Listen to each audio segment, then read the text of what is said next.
وعلى أهل بيت الطيبين الطاهرين المعصومين المظلومين المنتخبين المنتجبين ولعنة الله على أعدائهم أجمعين.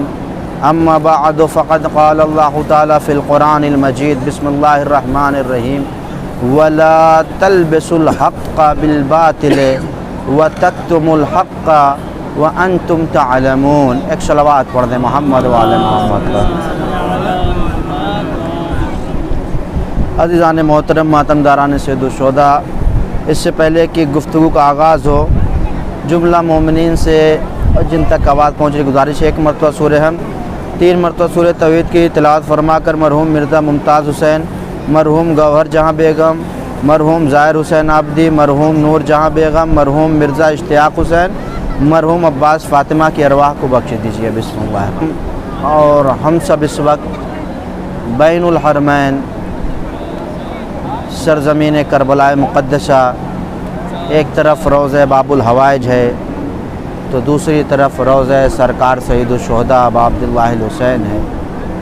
انشاءاللہ یہ مجلسوں کا سلسلہ جو عشرہ ثانی کہہ لیجئے، آج 11 محرم سے 20 محرم تک انشاءاللہ اسی مقام پر برپا ہوگا. عزیزوں،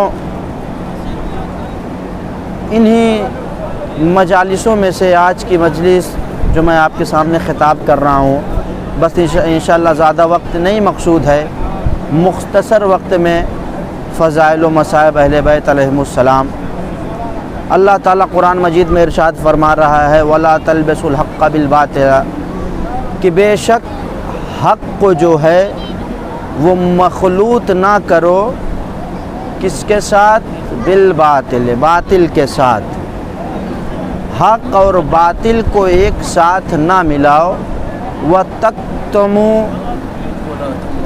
وَلَا تَكْتُمُوا الْحَقَّ وَأَنْتُمْ تَعْلَمُونَ، اور بے شک ہم نے تمہیں بتا دیا ہے اور ہم نے تم کو جو ہے اس بات سے آگاہ کر دیا ہے کہ حق کیا ہے اور حقانیت کیا ہے.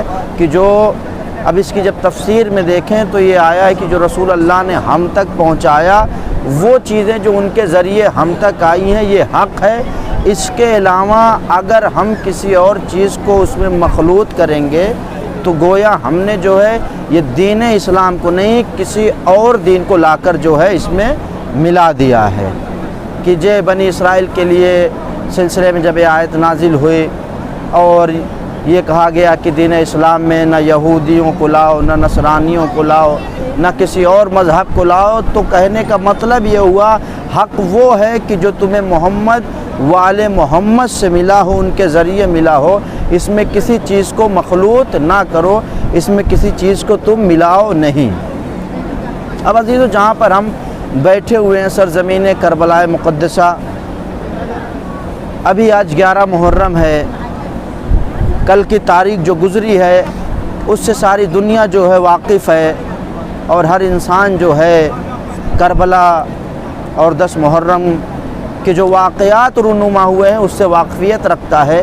لیکن عزیزوں، امام حسین علیہ السلام نے سرزمین کربلا میں عاشور کے دن اپنے کنبے کی قربانی دے کر، عاشور کے دن صرف جو ہے وہ قربانیاں دے کر امام حسین علیہ السلام نے ہم تک یہ بات نہیں پہنچائی ہے کہ عاشور کے دن گریہ کر لینا، عاشور کے دن صرف رو لینا، اس کے بعد امام حسین کے مقصد کو بھول جانا. نہیں عزیزوں، آج اگر دنیا میں حق و باطل کا امتیاز انسان جاننا چاہتا ہے تو سب سے پہلے اسے کربلا میں آ کر دیکھنا چاہیے. اگر اسے یہ سمجھنا ہے حق اور باطل کیا ہے تو اسے کربلا والوں کی حیات کو، کربلا والوں کی زندگی کو، کربلا والوں کی معرفت ہونی چاہیے.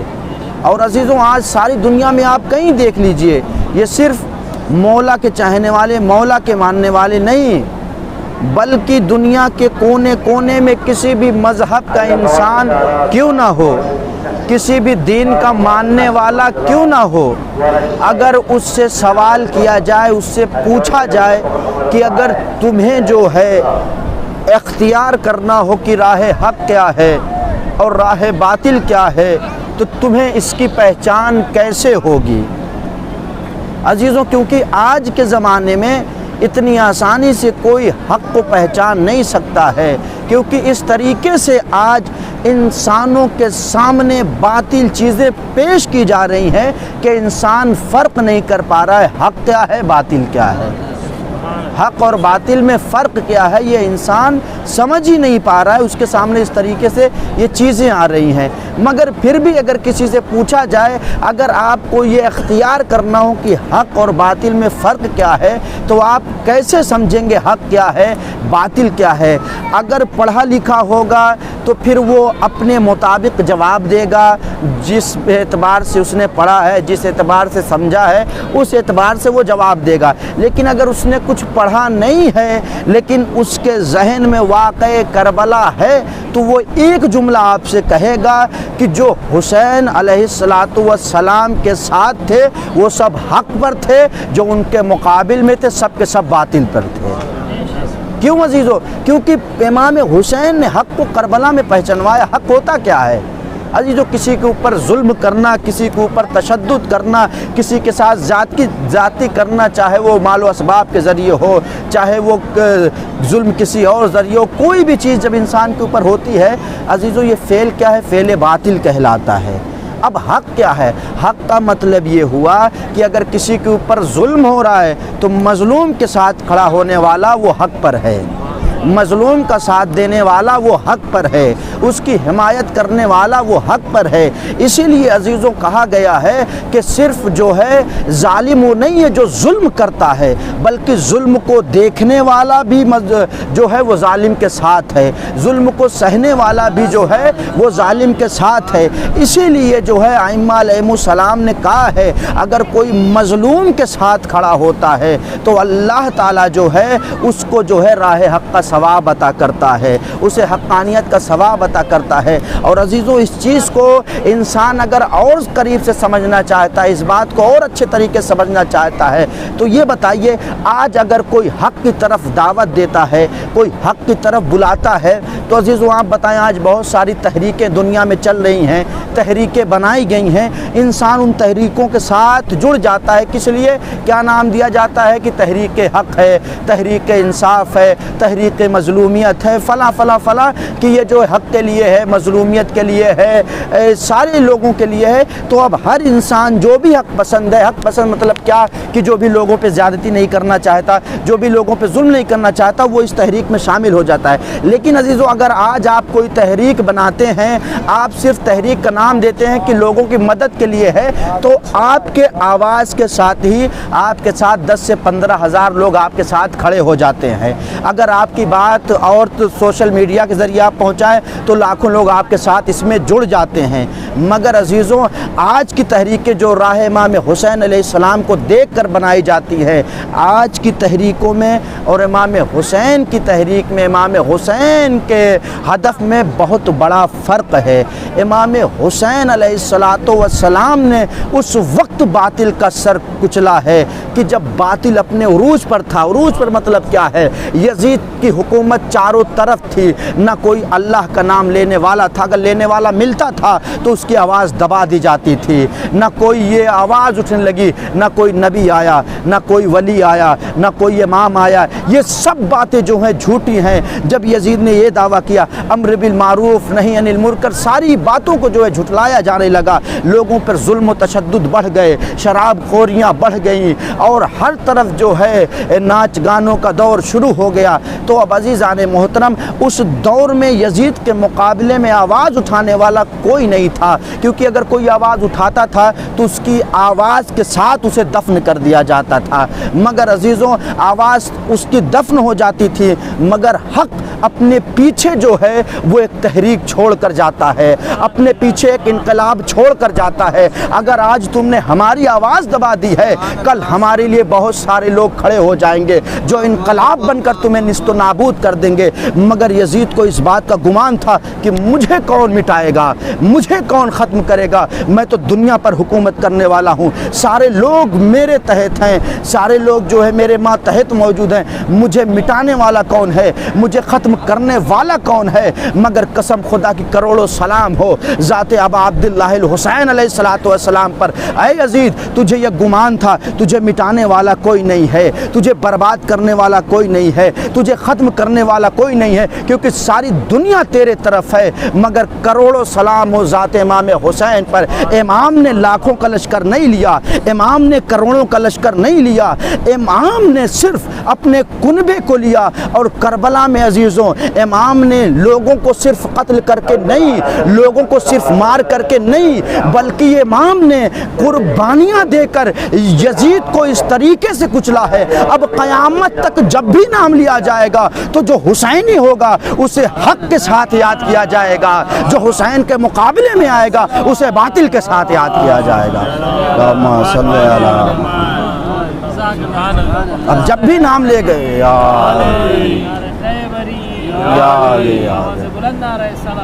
اللہم صلی علی محمد.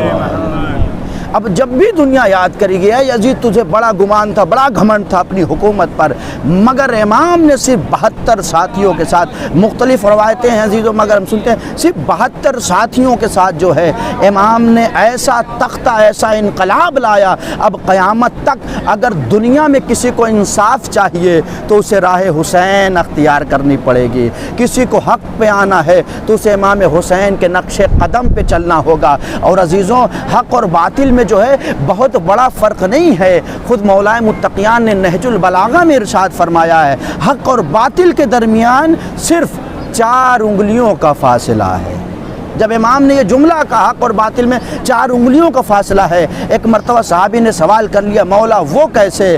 کہا کہ جو تم نے آنکھوں سے دیکھا, جو تمہارے سامنے پیش ہوا واقعہ اور تمہارے سمجھ کے مطابق ہوا وہ حق ہے, اور جو تم نے صرف سنا, تم نے دیکھا نہیں, وہ باطل ہے. یعنی امام یہ بتانا چاہ رہے ہیں, سمجھانا چاہ رہے ہیں کہ ہر سنی سنائی بات پر عمل نہیں کرنا چاہیے. اگر تم تک کوئی بات پہنچتی ہے اس کی تفتیش کرو, اس کے بارے میں جانو پہچانو, ورنہ آنکھوں سے دیکھا وہ حق ہے. اور امام نے اسی خطبے میں جو ہے آگے نہج البلاغہ میں امام آگے بڑھ کے ارشاد فرماتے ہیں کہ انسان کو جو ہے اس کی شخصیت سے نہ پہچانو, اگر کسی کو پہچاننا ہے تو دیکھو اس کے اندر حق کتنا پایا جاتا ہے, وہ حق کے ساتھ کتنا ہے. لیکن عزیزو آج کے دور میں اگر آپ دیکھیں تو حق تو بہت دور کی بات ہے, شخصیت سے پہچانا جاتا ہے, پھر چاہے حق اس سے لاکھوں کوسوں دور ہو آج کے زمانے میں. لیکن مولا نے کہا نہیں, جس کے اندر حق پایا جائے گا خود بخود وہ پہچان لیا جائے گا کہ وہ کیسا ہے. عزیزوں یہ ساری چیزیں جو ہے حق و باطل یہ انسان سمجھ ہی نہیں سکتا تھا اگر اہل بیت علیہ السلام سمجھانے کے لیے نہ ہوتے. اور آج بھی انسان صرف اگر سن لے اور کربلا والوں کے مقاصد کو نہ سمجھے تو یقین مانیے زندگی گزر جائے گی, نہ اسے حق سمجھ میں آئے گا نہ اسے باطل سمجھ میں آئے گا.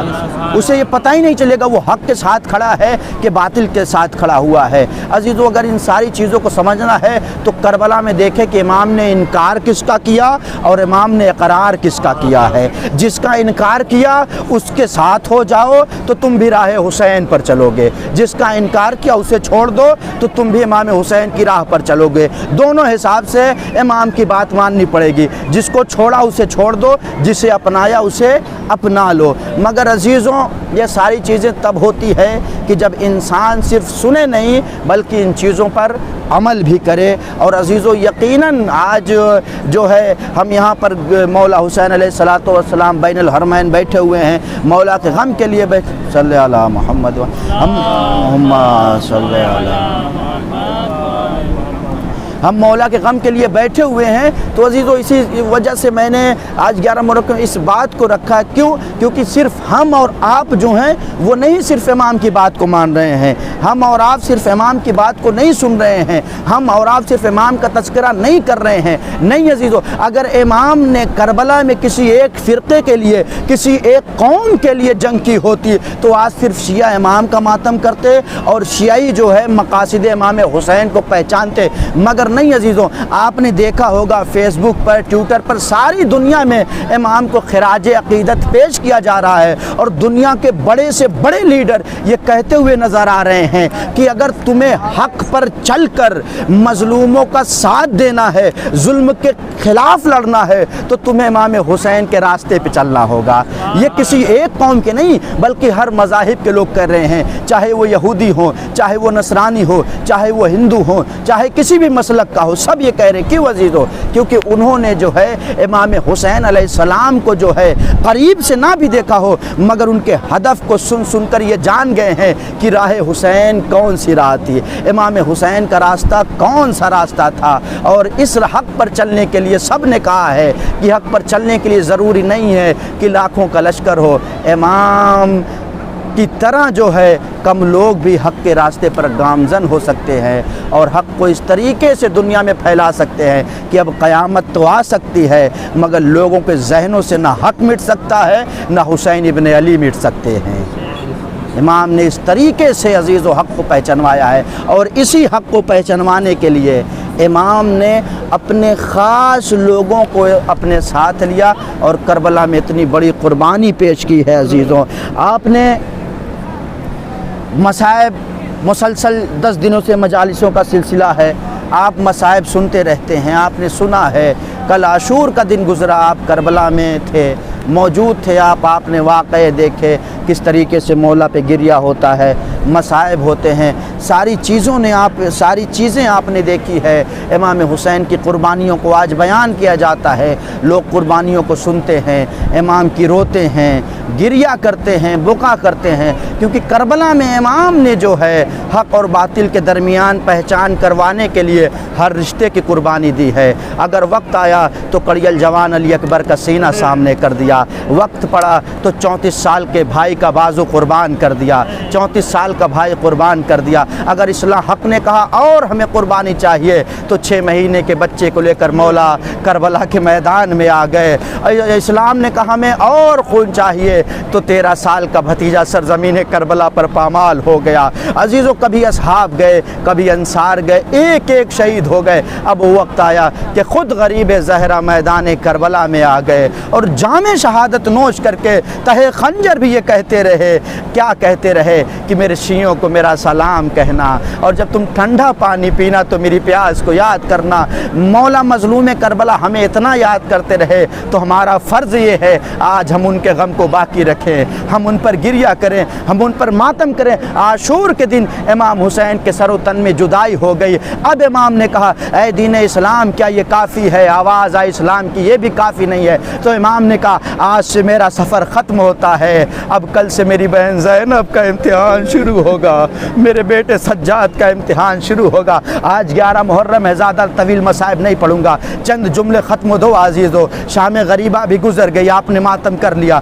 11 محرم کی صبح آئی۔ عزیزو، سارے شہداء کے سر کو نوک نیزہ پہ بلند کر دیا گیا۔ اب ایک مرتبہ آواز آئی حسین کی آل کو، آل رسول کو قیدی بنایا جائے۔ اب جب قیدی بنایا جانے لگا، ایک مرتبہ ملعونوں نے رسی کو اکٹھا کیا، گھوڑے کو قریب لائے، اماریہ قریب لائی گئیں۔ عزیزو، ایک ایک بیویوں کے جو ہے بازوؤں کو پس سے پشت باندھا گیا۔ سب سے بڑا کربلا میں ظلم یہ تھا اس تحریک میں حق و باطل میں عزیزوں کہ اس بیمار کے ہاتھوں میں ہتھکڑیاں پہنائی گئی، پیروں میں بیڑیاں پہنائی گئی۔ مورخین نے لکھا ہے کہ جو اس وقت کربلا میں بیمار تھا، جس کی حالت ایسی نہیں تھی جو اپنے قدموں پہ کھڑا ہو سکتا تھا، اس بیمار کے پیروں میں بیڑیاں، ہاتھوں میں ہتھکڑیاں پہنائی گئی۔ عزیزوں، ایک مرتبہ جب سب کو قیدی بنا لیا گیا، ایک ایک بی بی کو علی کی لاڈلی بڑھ کے سوار کر رہی ہے۔ آؤ ام لیلا تمہیں زینب سوار کرتی ہے۔ عزیزوں، آپ ذرا تصور کریں، کربلا میں بیٹھے، ادھر روضہ باب الحوائج، ادھر امام حسین کا روضہ ہے۔